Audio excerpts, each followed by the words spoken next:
lettuce is looking really strong right there, brother. I'm trying to relive my hockey days. We haven't seen you, forever. How are you holding up? What's the progress been? How do you feel? And, do you think you're ready to rock come day one? Yeah, I mean, obviously a lot has changed since the last time I talked to you guys. I mean, we started, I think I addressed you guys a couple of weeks after I had surgery and, kind of talked about how it was going to be. And now we get to talk about how it's been. So it's been progressing really well. I have a very good medical staff to thank, right from Dr. Anderson. It helps when you have one of the best surgeons in the world.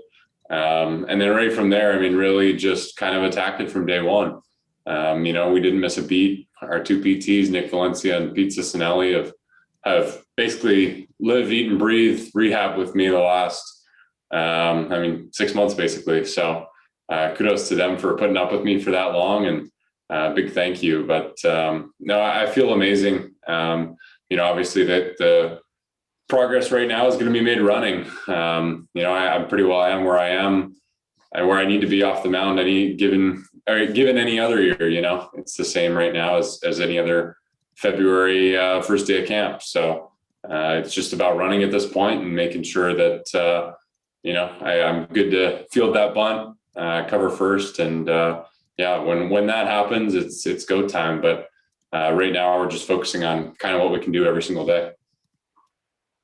And just a quick follow up to that, you talk about the running. Is that just the progress in the rehabilitation? Because you're just not at that point yet, or is it just kind of like a final mental hurdle to get over? No. I mean, we're doing it. I mean, we're going to have our running day tomorrow. Where we're kind of scheduling it is, baseball day, rehab day, baseball day, rehab day. To where I'm going to do my running stuff tomorrow, my agility stuff. And it's all going to be kind of a progression, right? Because, I can run a little bit. It's not where exactly I need to be. And I think anybody watching can tell you that. I need to be able to sprint. I need to be able to come out of the gate hot and not have to think about it. And it's getting close. It's getting there. But, it's just a matter of repetitions, matter of little strength coming back in the calf, and it'll happen. So it's starting to happen pretty quick. And really talking to most people, that gap between the 6 to 8 month mark is the biggest gap, and it's the biggest room for improvement. And I think we're starting to see that. So, I hope it keeps coming quick, and we'll see where we are in another month. Thanks, Mike. Go ahead, Kev. Hey, Mike, Snit said he watched you today, said he was really impressed with just seeing you on the mound again. Are you maybe impressing yourself too? I mean, are you maybe a little further along than you initially thought you'd be coming into camp? And just how did it feel to be on the mound here today? No, I think I'm right where, I thought I would be. Actually, if I'm being honest, probably a little behind where I thought I'd be, given, when you start to see things, you don't quite understand that in this rehab. It's a lengthy process until you're truly 100%, normal you. And it's kind of at the point where you're like, okay, well, what do you need to play? We got to make sure there's no weak links. But obviously you watch some of the NBA rehabs, they need to be absolutely as perfect as they were before. And KD and, you see what he's doing this year, and, it might've taken that couple extra months, but it was worth it. So baseball is obviously a little different. We're a lot shorter on that side because I don't need to dunk off my right foot, thankfully.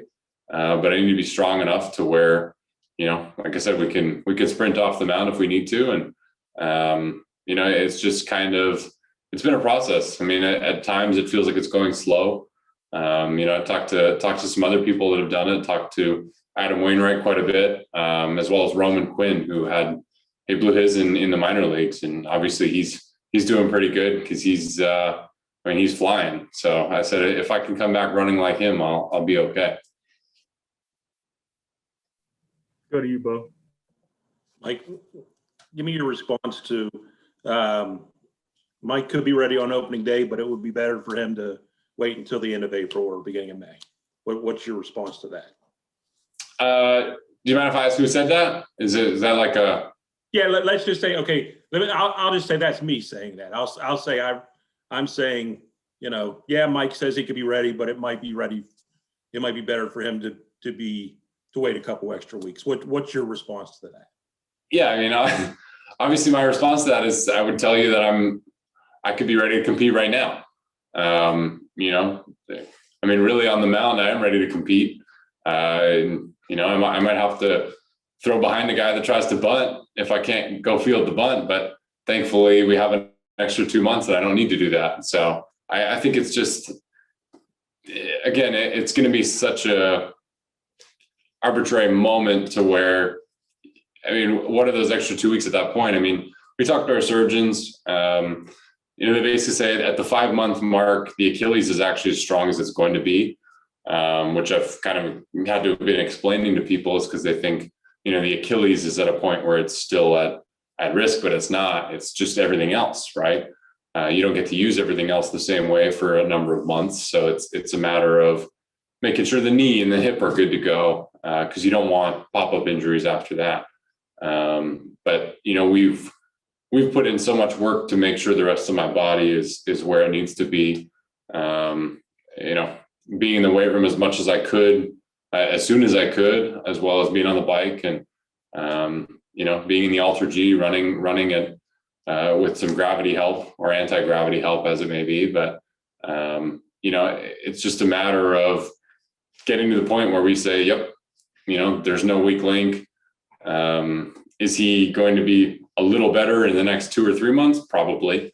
But at that point, you know, does it really matter? Do I need it to play? And that's going to be a discussion we need to have. And I think, again, as long as everybody's comfortable with where I'm at, I think that'll be the point where we decide to let it go. Go ahead, Dave. Hey, Mike. What have your thoughts been watching Charlie Morton? You had a chance to see him in the postseason last year, and are you looking forward to spending some time with him this year in camp? Can you learn from him? I am. I'm fired up. You know, I've heard nothing but good things about him from so many guys. I mean, I've had guys reach out. Chris LaRue, one of them that played with him way back with the Pirates, and you know, they say nothing but good things. And I'm really looking forward to spending some time with him. I think he's going to be that kind of character guy that we're going to miss. Obviously, we didn't, you know, get a chance to get O'Day back. I know he's going to be missed here, and he was the guy in the clubhouse that, you know, keep everybody together. And I think Charlie could be that guy now. So, and then obviously what he did in the playoffs again, it was expected, really. I mean, he's come to the point where people expect that out of him, and I think he understands that too. And I think that's special. You know, it's special to be named a big game pitcher or clutch pitcher, as it may be, and you know, that's something you got to learn too. So to see him do that last year, and you know, I think he's coming here ready to you know, help win a World Series. And with Max stepping up last year, and then adding him and Charlie and Drew Smiley, and then what Ian did, obviously, and Kyle Wright and Bryce Lake, is this rotation potentially as good as any in the league? Yeah, I mean, obviously you look at what LA is doing and the rotation that they're putting together. I think it's pretty obvious the star power in that rotations. Yeah. You know, it's the same with San Diego. But I see no reason why a lot of us can't take that next step to be there. You know, I think that's what we keep kind of looking at, and, you know, people expect moves to be made, but at a certain point we got to bet on what we have, and because it's worked. You can't deny that. We're in the same in the last 2 seasons we came in, you know, not necessarily expected to win it, and we were all able to take those next steps. And that goes for everybody, not just the pitching staff.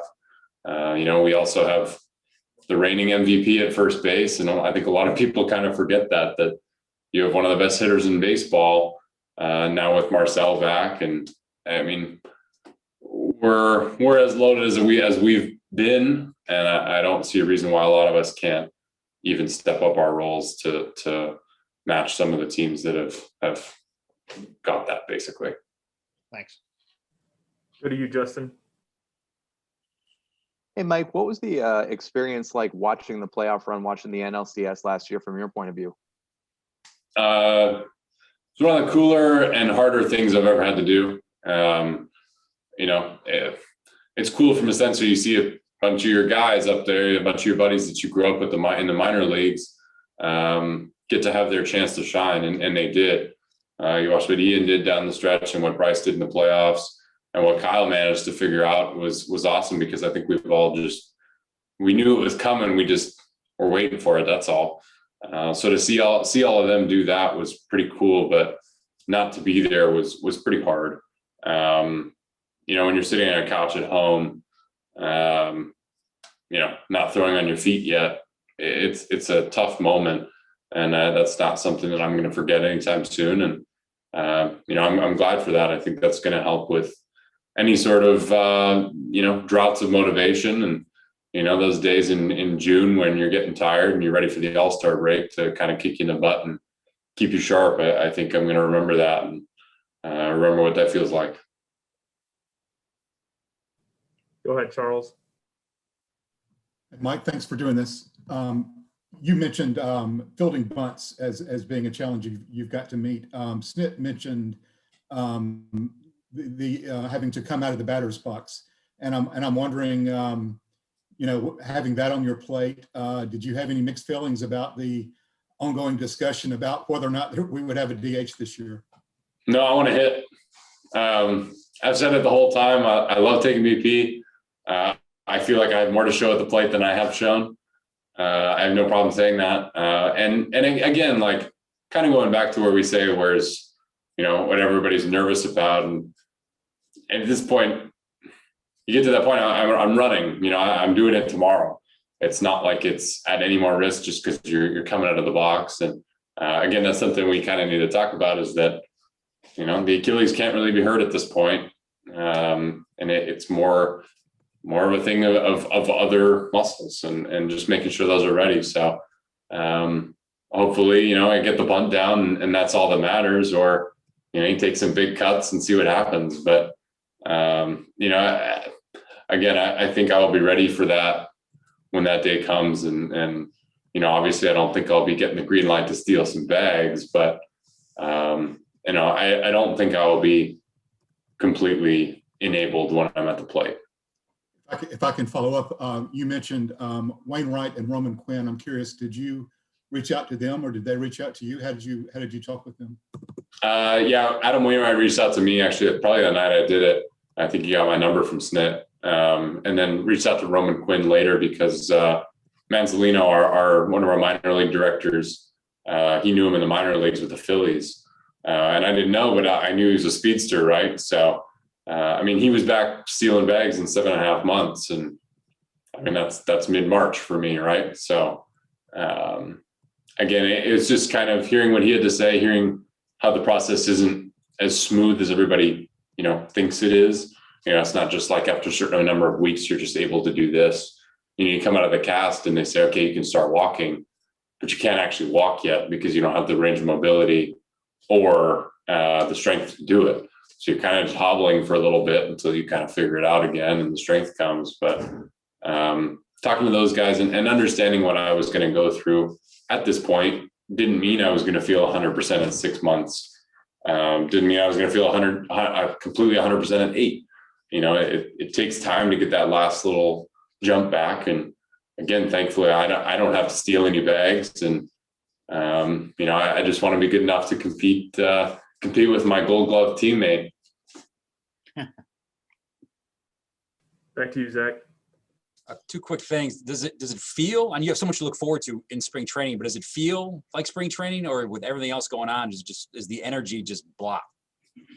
No, this to me, this feels much more exciting and much more spring training like than summer camp did.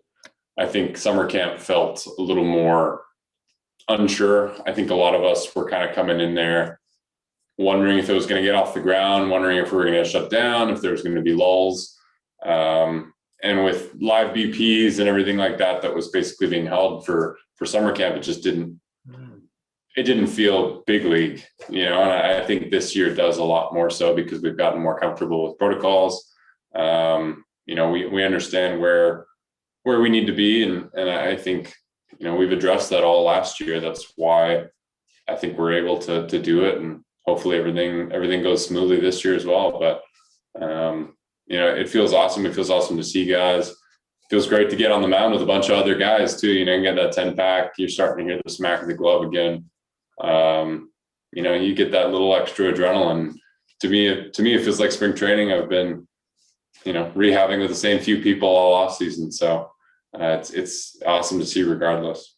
And the other one was, you told us, I think after the surgery or right around that time, that everybody was worried about you not, pushing yourself too far and taking it not slow enough. Was there a point where the doctors or had to pull you back throughout the process, or were you just kind of just appreciative of the length of time you had to get to the end line, knowing that you still had months and months and months, or was there a specific point where they had to pull you back a little bit?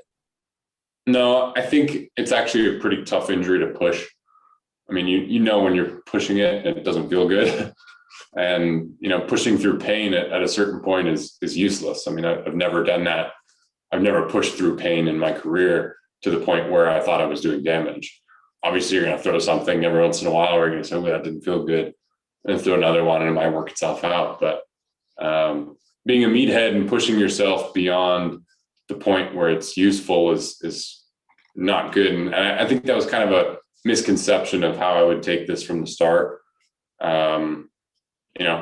The best way to rehab is to make sure you don't do any more damage to it along the process. So I wasn't going to do that, but it definitely did help to know that I did have that extra time on this end. I was going to have this time in spring training to get things right. And, I think it would have been different had I done it in, January, and I was pushing back to come back for the All-Star break or, for playoffs and stuff like that, then I think it might be a little different. But, I think for the most part with the actual rehab of the process, we stuck to it really well, and we made progress as we could. Our staff was really, really good at that and saying, okay, I think you can do this, or I think this is a challenge. There was actually times where I had to be pushed into doing something. When you start doing single leg balance drills on the right side again, you don't know if you have the strength not to fall on your face. You have to be kind of told sometimes you'll be okay, So I think that was kind of a misconception from the start, that I was going to kind of be reckless through this process. And I don't think it's been that case, and I hope the training staff would back me up on that. Thank you. Back to you, Bo. Mike, do you remember when and where you were when you started pushing off that rubber without even thinking about it again? Was that a month ago? Was that 2 weeks ago? At what point in time, and how did that feel? Yeah, I think the first time I was off the mound was interesting because obviously throwing off grass and stuff like that doesn't matter what kind of angle your foot's on the rubber. And I noticed my toes were on the rubber, my heel was off it when I first got on, just because that's what felt comfortable. And I kind of had to straighten it out a little bit. But I mean, really, it was within a bullpen or two once I got back on there. I was never really thinking about the push because you can kind of push from your quad and your hip. It's all kind of it's a team effort to get that down the mound. So that's the nice part about it. But it was really a couple of bullpens in, and it really started to take off and feel much more natural again. And talking to Wainwright, was there one conversation or one tip, one suggestion that stood out more than any other? I wouldn't say in particular. I mean, I think having the heads up at the beginning that, this is a very long process, and, you're going to be in a position where you're frustrated sometimes. I think for the most part, hearing Roman Quinn talk about that 4 to 5 month period when it really didn't feel like you were making much progress because you can't quite feel it. Your calf doesn't know it used to support 200 and whatever pounds when you need to run, jump and all that stuff. It doesn't quite know that it was used to that at one point. And you can't feel the difference between it being ready to support 150 pounds and 170 pounds because it still can't support you. So until the day that it does, and you can do that single leg calf raise again, you can start walking properly, and then you can start kind of building up the jogging and running. You just don't feel it for a while. And that was pretty frustrating because it almost feels like it stalls out. And it's like that 4 to 5 month chunk is just useless. And then you start to question it, but getting through that process with them was really, really helpful. Okay, last one. We'll go to you, Dave. Yeah, I was just going to ask, when was the date? When did you get off the mound for the first time? I guess that was at Truist. And who have you been throwing with in the last couple of months? Nuke and Webb have been at Truist, and then Braden Schleiber He's been there to catch us through the entire offseason. So, he's still long tosses with all. He probably out tosses me. Actually, he's got a good arm. So, it's fun to be there with him. He gives really good feedback. And I think, if I'm not mistaken, my first mound day was on the 19th or the 18th of January, with which spring training being basically a few days later, and then the opening day being almost a week later than usual. I was pretty well right on times when I usually get on the mound. Hey, what was last thing? What was it? How happy were you to see him re-sign Marcell Ozuna? How important was that for the clubhouse chemistry and all that? It was huge. It was huge. I mean, you always think about your leaders in the clubhouse, and obviously you think about the language barriers too between some of them, and you think, obviously Freddie and O'Day and McCann, Keuchel, we had those guys, and then Julio was our guy on the Latin American side. So to have an older guy step in that role last year was huge, I think, for Ronald and Ozzy, and you saw it right away in summer camp. Ozuna came out to the plate in summer camp, and he's screaming at Ronald, who's in right field, and I'm like, I'm ready to go, and I'm thinking, like, what's going on here? But he's getting him fired up. He's getting him going. He's getting the competitive juices flowing, and that's something that you can't quite put value on. And I'm excited to see him. Obviously, it's going to feel different now too. That when a guy's on a 1 year, it's kind of almost like, okay, he's going to be here, and we'll see what we got. But when a guy's here for good, you're kind of thinking like, all right, yeah, it's go time. So it's awesome to see, and I know Freddie's quite excited to have him back in the lineup. Thank you. Okay. Mike, good to see you. Thanks for your time. Okay, thank you guys. Have a good one.